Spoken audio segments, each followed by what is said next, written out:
Assalamualaikum anak-anak, masih semangat ya belajar jarak jauhnya? Kita berdoa bersama agar pandemi ini cepat berlalu dan kita bisa belajar tatap muka lagi. Materi yang akan kita pelajari sekarang adalah mengapresiasi dan mengkreasikan fabel. Sebelum kita membahas materi, ada baiknya kita mempelajari peta konsep terlebih dahulu. Apa sih peta konsep itu? Peta konsep adalah suatu gambar yang memaparkan struktur konsep. Konsep dalam hal ini adalah cerita fabel. Nah, Ibu akan tampilkan peta konsep. Contohnya seperti ini ya. Yang pertama, mengenali ciri fabel ada 3. Mengenali ciri umum fabel, mengidentifikasi jenis fabel, unsur intrinsik fabel. Yang kedua, menceritakan kembali isi fabel itu ada 3 juga. Yang pertama, menentukan tokoh dan watak fabel, menentukan rangkaian peristiwa, dan menceritakan kembali isi fabel. Yang ketiga, menelaah struktur dan bahasa fabel serta memerankan fabel. Itu ada 4. Menelaah struktur fabel, menelaah variasi pengungkapan struktur fabel, mencermati penggunaan unsur kebahasaan fabel, dan memerankan isi fabel. Oke, sekarang kita mulai belajarnya ya. Yang pertama, mengenal ciri fabel. Fabel adalah cerita yang mengisahkan kehidupan hewan yang menyerupai manusia. Fabel bersifat fiksi atau tidak nyata. Cerita fabel sering disebut cerita moral, atau bisa juga disebut cerita yang berisi nilai-nilai positif atau nilai-nilai yang baik. Setelah mengetahui apa itu fabel, sekarang kita mengenal ciri umum fabel. Ada 9. Ibu bahas satu persatu. Yang pertama yaitu menggunakan tokoh hewan dalam penceritaannya. Kedua, tokoh hewan bertingkah seperti manusia ketika berbicara dan berpikir. Selanjutnya, menunjukkan penggambaran moral atau nilai-nilai yang baik. Yang keempat, penceritaan yang pendek atau bisa disebut seperti cerpen atau cerita pendek yang hanya dibaca dalam sekali duduk. Ciri fabel berikutnya yang kelima yaitu menggunakan pilihan kata yang mudah atau menggunakan bahasa sehari-hari ya. Terus menceritakan antara karakter yang lemah dan kuat. Selanjutnya menggunakan latar atau setting alam. Kemudian bahasa dalam fabel bersifat naratif atau berurutan berupa dialog yang mengandung kalimat langsung atau bisa juga disebut percakapan. Dan yang terakhir mengandung amanat untuk pembaca, amanat atau pesan moral yang ada di dalam cerita. Kalau tadi kita sudah belajar tentang ciri umum fabel, sekarang kita mengidentifikasi jenis fabel. Mengidentifikasi itu sama dengan mengenal. Jadi kita mengenal jenis fabel ya. Ada 3. Yang pertama fabel tradisional. Apa tuh fabel tradisional? Fabel tradisional bisa juga disebut dengan fabel klasik. Fabel ini tidak diketahui kapan waktu kemunculannya. Fabel tradisional diwariskan secara lisan dari generasi ke generasi. Misalnya cerita kancil dan buaya, gagak dan elang, kalkun dan elang, semut dan belalang, dan lain-lain. Ciri fabel klasik biasanya sangat pendek. Tema yang diangkat dalam fabel klasik atau tradisional sangat sederhana. Fabel tradisional syarat dengan pesan moral atau petuah kepada pembacanya. Dan terakhir, tokoh hewan dalam fabel tradisional masih memiliki sifat hewani. Jadi, masih kental tentang hewannya. Kemudian yang kedua, fabel modern. Fabel modern adalah cerita yang munculnya tidak terlalu lama sebagai bentuk ekspresi kesastraan dari penulisnya. Cerita fabel, fabel modern, ciri-cirinya ceritanya panjang atau bisa juga pendek. Tema ceritanya cenderung lebih rumit. Karakter setiap tokoh dalam fabel modern dibuat unik. Fabel modern terkadang berupa epik atau saga. Epik itu kayak misalnya cerita-cerita lawas gitu ya. Kemudian yang terakhir ada fabel fiksi ilmiah. Itu dalam fabel ini disematkan atau diselipkan tentang ilmiah atau tentang hal-hal sesuatu yang berbau pengetahuan. Nah, sekarang kita masuk ke unsur intrinsik fabel. Unsur intrinsik fabel sama dengan unsur intrinsik cerita fantasi yang sudah kita bahas pada bab sebelumnya.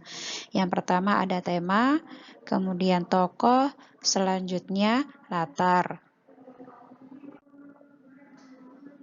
Keempat ada alur, yang kelima ada sudut pandang, yang terakhir ada amanat. Oke, sekarang kita akan membahas bagaimana cara menceritakan kembali isi fabel. Berikut dijelaskan langkah-langkah menceritakan kembali isi fabel. Simak baik-baik ya. Hal yang pertama kamu lakukan saat menceritakan kembali isi fabel yaitu menentukan tokoh dan watak fabel. Tentukan dulu ada berapa tokoh, kemudian bagaimana watak masing-masing tokoh. Kemudian setelah menemukan tokoh, kamu menentukan rangkaian peristiwa atau bisa disebut juga alur. Jadi setelah tokoh sudah ketemu, kalian rangkum bagaimana jalan ceritanya. Terakhir yang ketiga, kalian menceritakan kembali isi fabel. Setelah kalian tahu bagaimana cara menceritakan kembali isi fabel, sekarang kita belajar bagaimana cara menelaah struktur dan bahasa fabel serta memerankan isi fabel. Sekarang kita belajar bagaimana menelaah struktur fabel. Yang pertama, orientasi, yang kedua, komplikasi, yang ketiga, resolusi, yang terakhir, koda. Nah, struktur fabel ini sama dengan struktur cerita fantasi yang ada pada bab sebelumnya. Hanya saja di sini ditambah dengan koda, sedangkan dalam cerita fantasi koda tidak ada. Oke, kita akan simak bersama-sama bagaimana orientasi dalam fabel. Kalau dalam cerita fantasi, orientasi itu merupakan bagian pembuka pada cerita yang biasanya berisi tentang pengenalan tokoh, latar, dan tema. Nah, dalam fabel itu orientasi masih sama pengertiannya dengan yang ada pada cerita fantasi. Contohnya di sini, Kalin si kelinci kecil yang pemberani. Kalian bisa baca contohnya di suatu hari Kalin sedang berjalan di pinggir hutan. Nah, pengenalan tokoh, siapa tokoh yang ada dalam cerita tersebut? Seekor kelinci yang bernama Kalin. Latarnya di mana? Latarnya di pinggir hutan. Temanya apa? Sosok yang pemberani. Nah, dari situ bisa kalian baca atau bisa kalian temui pada orientasi. Nah, sekarang kita akan menelaah bagian komplikasi. Bagian komplikasi masih sama seperti pada cerita fantasi, yaitu di mana konflik mulai muncul atau permasalahan pada cerita. Kalin si kelinci yang pemberani, kita lihat di sini ceritanya. Ketika dikejar oleh beberapa anak penduduk kampung, Kalin pun merasa takut hingga bingung harus berlari kemana. Sambil terus berlari, akhirnya Kalin masuk ke dalam sebuah lubang dan ia pun terperangkap di dalam lubang tersebut. Nah, masalah yang terjadi pada cerita Kalin ini adalah ketika ia dikejar oleh beberapa anak penduduk kampung. Ngerti ya sampai sini ya? Paham kan? Kita lanjut ke menelaah struktur yang keempat, yaitu resolusi. Pada bagian ini kita menemukan solusi atau penyelesaian atau pemecahan masalah yang ada pada cerita. Dalam ini cerita ini Kalin si kancil yang pemberani Resolusinya atau penyelesaian masalahnya adalah setelah merasa ketakutan di dalam lubang, dalam waktu yang cukup lama, akhirnya Kalin ditolong oleh seorang anak kecil yang menemukan di dalam lubang. Anak tersebut lalu mengantar Kalin ke jembatan pembatas antara hutan dengan desa. Si kelinci ini pun segera berlari masuk ke hutan. Jadi, penyelesaian masalahnya adalah si Kalin ditemukan oleh seorang anak ketika dia berada di dalam lubang yang mengantarkannya pergi ke jembatan. Struktur yang terakhir yaitu koda.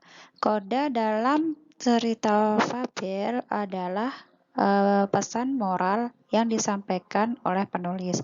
Kalau dalam cerita fantasi itu ada pada amanat. Nah, dalam cerita ini kelinci kecil yang pemberani, kodanya atau amanatnya adalah dari cerita di atas kita dapat mengambil kesimpulan bahwa sebagai seorang anak kita harus menuruti perkataan orang tua dan tidak boleh melakukan apa yang dilakukan oleh Kalin.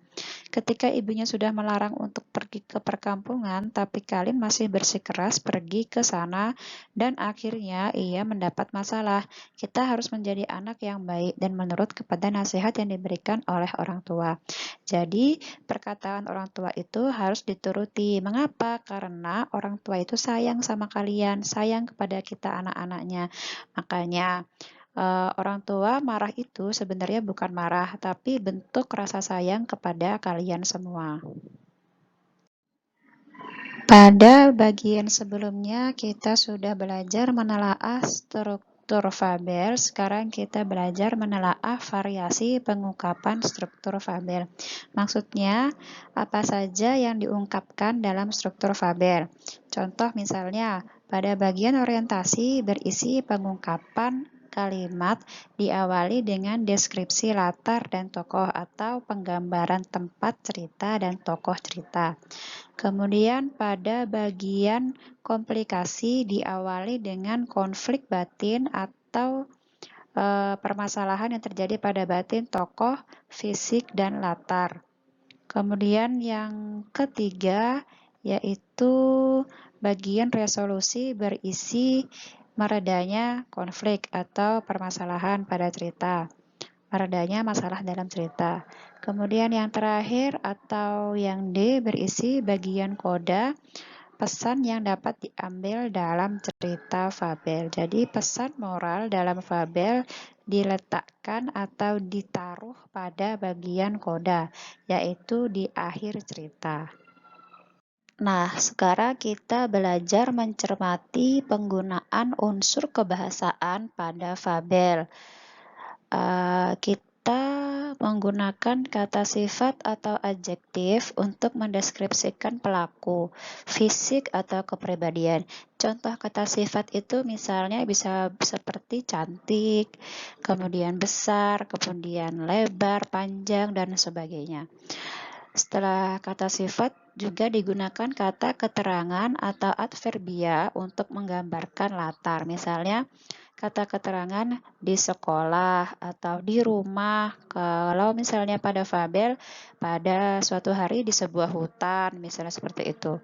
Kemudian kata kerja atau verba menunjukkan peristiwa yang dialami tokoh. Contoh kata kerja itu misalnya seperti berlari, kemudian membaca, kemudian berdiskusi, berjalan, dan sebagainya. Selanjutnya, menggunakan sinonim dan antonim. Kalian sudah tahu ya apa itu sinonim dan antonim. Sinonim adalah persamaan kata, sedangkan antonim adalah lawan kata.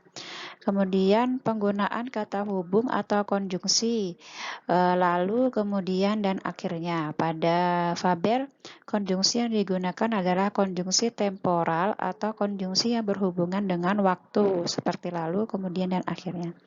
Yang terakhir, penggunaan kata sandang si dan sang dalam teks fabel. Kata sandang itu adalah kata yang mengikuti sebuah nama. Misalnya, dalam hal ini karena dia menggunakan nama hewan, jadi dia menggunakan kata si dan sang. Nah, sekarang kita masuk ke bagaimana cara memerankan isi fabel. Yang pertama harus kalian lakukan adalah merancang tokoh, watak, dialog, atau percakapan dan latar sesuai isi fabel yang kalian baca. Kemudian yang kedua, menentukan urutan cerita atau jalan cerita atau bisa disebut juga alur. Yang ketiga, merancang pemeranan fabel yang dibaca. Misalnya, si A jadi kucing, si B jadi kelinci, si C jadi buaya, dan lain-lain. Yang terakhir atau yang D, melakukan adu kreatif pemeranan fabel. Jadi, sebelum kalian memerankan isi fabel, tokoh-tokoh ini harus sudah hafal watak dan dialog atau percakapan yang akan kalian tampilkan pada saat kalian melakukan atau memerankan isi fabel agar nilai yang kalian dapatkan maksimal seperti itu. Oke, tiba juga di penghujung. Dapat salam nih dari teman kalian. Katanya selamat belajar dan selalu jaga kesehatan. Ibu akhiri materi pembelajaran jarak jauh ini. Assalamualaikum warahmatullahi wabarakatuh.